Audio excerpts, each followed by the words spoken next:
Tchou! Bonjour à tous, c'est GLG et je vous souhaite la bienvenue pour votre JT du Geek EV, toujours en mode électrique. Je prends 5 minutes pour remercier tous ceux qui mettent un gentil commentaire parce que ça fait plaisir. Ça permet de noyer ceux qui sont dans le marasme et dans la haine des voitures électriques. Voilà, merci beaucoup pour votre soutien. Ça fait plaisir de vous lire et je vais essayer de mettre au moins un petit cœur d'amour à tous les commentaires, voilà, qu'ils soient gentils ou mauvais, mais voilà. Je passe du temps à vous lire, hein, voilà. C'est juste pour un petit aparté.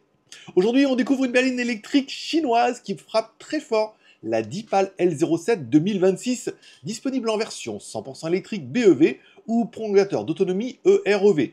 Le tout à partir de 17 650 € hors taxe seulement en Chine, avec ADAS Huawei intégré de série.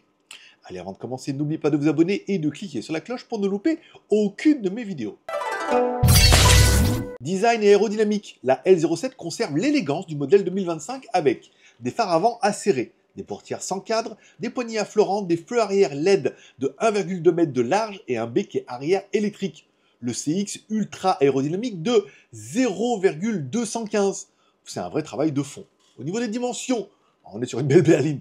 4875 mm de long, 1890 mm de large, 1480 mm de haut, un empattement de 2900 mm et un coffre généreux de 473 litres, extensible jusqu'à 1180 litres. Motorisation et autonomie, allez, si on prend la version BEV, on aura donc un moteur de 200 kW, 268 chevaux, une batterie de 56,12 ou 68,82 kWh aux normes LFP, autonomie aux normes CLTC entre 550 et 660 km. La recharge rapide passe de 30 à 80% en 15 minutes grâce à la recharge 3C.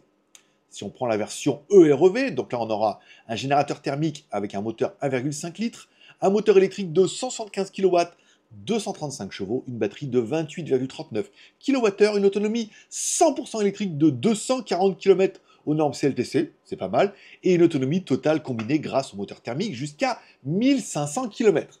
Certainement le meilleur compromis pour passer du thermique à l'électrique. Vous me direz ce que vous en pensez. Technologie Huawei ADS 4.0 SE, car la grande force de cette L07, c'est que toutes les versions intègrent l'ADAS Huawei Qualcomm, non, Qiankun 4.0 SE avec 3 radars millimétriques, 12 capteurs ultrasoniques, 10 caméras et 21 fonctions d'aide à la conduite, avec le stationnement, le maintien de voies, autoroutes et villes. Un système intelligent est proposé de série, même sur l'entrée de gamme. Intérieur et infodivertissement, car à bord c'est du high-tech à tous les étages. Affichage tête haute AR de 55 pouces. Écran central de 15,6 pouces, 2,5K inclinable. Assistant IA via Deepal OS 4.0. Un petit volant sport, un écran secondaire pour la clim et les sièges à l'arrière. Et même des écrans tactiles dans les dossiers des sièges avant. Le tout boosté par une puce Snapdragon 8295P, bien plus performante que l'ancienne 8155. Prix en Chine et surtout estimation en France, parce que j'ai bien vu qu'il y a c'est en Chine, on s'en fout. Bah oui, mais en même temps, les produits arrivent là-bas et arrivent un jour chez vous. Donc il faut bien commencer par les prix en Chine. Et au moins ça vous donne une base. Voilà, vous savez après à quoi vous attendre, même en multipliant les prix par 2. Si on prend la version 550 Max BEV, on commence à 17 650. Ensuite, on aura l'Ultra BEV, la Max BEV, l'Ultra BEV, la Max EREV et l'Ultra EREV. Bon, on est entre 17 650 et 20 000 pour la plus chère. J'allais dire, même par 2, voilà, ça fait 40 000. Prix d'une Citroën. D'une petite Super 5 électrique. Allez, c'est clairement l'un des modèles les plus abordables avec un tel niveau de technologie. Allez, pour conclure, la Deepal L07 2026, c'est donc un design travaillé, des autonomies généreuses jusqu'à 660 km, aux normes CLTC, parce que vous, les autoroutes et la campagne. Ah, vous me faites délirer. Un ADAS Huawei de série, un habitacle digne d'une voiture premium, et un prix sous les 20 000 € hors taxe en Chine. Bref, un cocktail explosif pour révolutionner l'offre électrique abordable en 2026. Alors, vous préférez la version BEV ou EREV? Dites-moi ça directement dans les commentaires.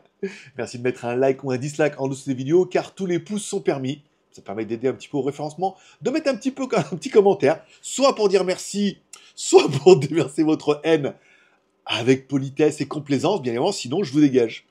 Voilà, c'est simple. Et ensuite, n'oubliez pas de vous abonner et de cliquer sur la cloche pour ne louper aucune de mes vidéos et surtout ne pas louper la vidéo de demain. Allez, attendant, je vous rappelle que si vous voulez plus de news, vous les retrouverez tous les jours sur mon site jtgeek.com.